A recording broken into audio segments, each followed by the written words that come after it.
Salut les amis, voilà, comment est-ce que vous allez? Bien, aujourd'hui nous allons aborder le capteur de mouvement, donc le PIR. Voilà ce capteur-là. Très rapidement, qu'est-ce que c'est? Donc pour introduire, euh, le capteur de mouvement HC SR501 est un capteur infrarouge passif, d'accord, couramment utilisé dans les projets d'électronique et de robotique pour détecter la présence de personnes ou d'objets en mouvement. Voilà. Il est relativement peu coûteux, facile à utiliser, donc, et offre une portée de détection décente, ce qui en fait un choix populaire pour diverses applications. Alors, donc, voilà, c'est la photo. Sur ce capteur-là, nous avons en plus de potentiomètre, d'accord, qui permet de gérer le temps, donc le délai, et puis la distance de détection. Le fonctionnement, le HCSR501 fonctionne en détectant donc les changements de rayonnement infrarouge émis par les objets. Lorsque quelqu'un ou quelque chose se déplace dans la zone de détection du capteur, il perturbe le rayonnement infrarouge ambiant, donc, ce qui déclenche le capteur. Le capteur sort alors un signal numérique haute tension indiquant la présence de mouvement. Voilà. Donc, dans un état haut, ça déclenche. Dans un état bas, il passe en pause tout simplement. Alors, les caractéristiques du capteur HCSR 501. Ici, c'est un capteur qui peut fonctionner dans une plage de tension comprise entre 3,3 et 5 volts. D'accord? Le courant donc maximal qu'il peut supporter de 5 mA. Voilà. L'angle de balayage est de l'ordre de 180 degrés. Donc, l'angle de balayage pour la détection. Ok, donc la portée peut s'étendre jusqu'à 10 mètres, soit 33 pieds. La température de fonctionnement de ce capteur-là donc, est compris dans une plage de moins 30 à 70 degrés Celsius, tout simplement. Alors, en ce qui concerne l'humidité relative de l'air, ce capteur donc peut fonctionner dans une proportion de 20 à 80%, d'accord, par rapport au taux de l'humidité de l'air, l'humidité relative de l'air, d'accord. Donc, sortie du signal, c'est un signal donc état haut, d'accord, tout simplement. Alors, les applications que l'on pourrait en faire, on pourrait exploiter ce capteur pour la détection, d'accord, dans un système d'alarme de sécurité, dans un système d'éclairage automatique, dans un système de contrôle des portes donc automatique. On peut aussi l'exploiter pour des projets de robotique et d'automatisation. Et voilà, c'est parti les amis. Alors tout de suite, présentation du matériel. Donc ici, nous avons la Raspberry Pico, sur un protoboard tel que présenté sur le support. On aura besoin d'une Dell, d'accord, une Dell,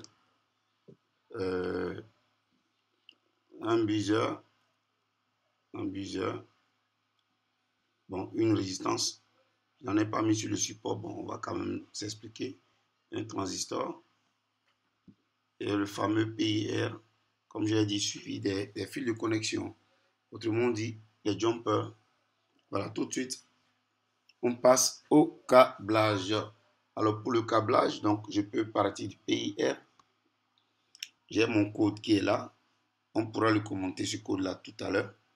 Donc, j'ai mon PIR. Là, donc, j'ouvre le capot.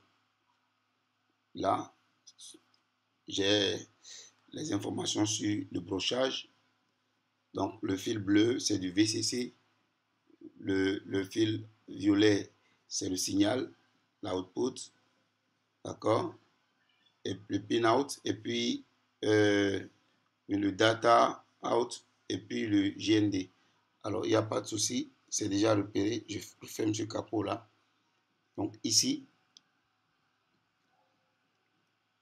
j'ai le VCC, donc 5 volts au niveau du V-bus. D'accord? Donc, voilà, au niveau du V-bus. Alors, le GND, ici, au niveau de l'un des GND de la carte. Et puis, le signal, dans le programme, j'ai mis PIR, j'ai rattaché au GPIO 15 simplement. Donc, ici, au GPIO 15. Et puis, c'est fini, c'est déjà connecté le PIR. Alors, je vais maintenant câbler, je vais mettre une LED ici. J'ai omis la LED dans mon code parce que là, j'ai mis une LED au GPIO2. Donc, ici, je l'ajoute. Donc, GPIO 0, 1, GPIO 2 et le GND. Comme ceci, tout simplement. Ici, je l'ai omis lorsque je proposais le support. Donc, voilà. Et puis maintenant, nous allons monter le buzzer. Là aussi, j'ai omis une résistance. Donc, je vais exploiter ici. Voilà. Un transistor. NPN, tout simplement. Un transistor du type NPN. D'accord. Pour le buzzer, il est polarisé. Donc, le fil rouge ici représente la borne positive. Autrement dit, la borne négative, je l'envoie ici au niveau du collecteur de mon transistor, tout simplement. Et puis la borne positive du buzzer, je la relie simplement au V-bus, donc à l'alimentation de la carte. Et puis là, il me faudra protéger la base du transistor avant d'envoyer le signal. Bon, dans mon support ici, je crois que je l'ai omis. Bon, ça doit marcher quand même sans cela. Mais il est préférable de protéger. Donc, une omission ici encore. Donc, pas quand même très grave. Donc, entre là et puis là. Et puis là, je vais câbler ici le buzzer. D'accord? Le buzzer qui est alimenté par le transistor, donc commandé à partir de la base. Donc, le GPIO 14. Je récupère la base du transistor qui permet de commander le buzzer et je l'envoie au GPIO 14 simplement. Ouais, c'est vraiment pratique et amusant. Et voilà, juste après ça, qu'est-ce qu'il me reste? Il ne me reste plus que le GND du transistor. Le GND du transistor vers l'un des GND de la carte. Et puis voilà, le game is over, le câblage est bon. Donc on pourra maintenant mettre sous tension. Voilà. Et puis je pense que c'est bon. Voilà.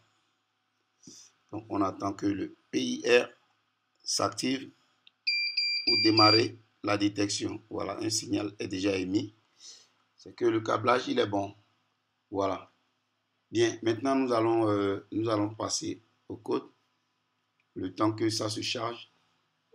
Et puis voilà. Donc pour le code, tout simplement de machine, on importe pin. On importe aussi sleep millisecondes de U-time.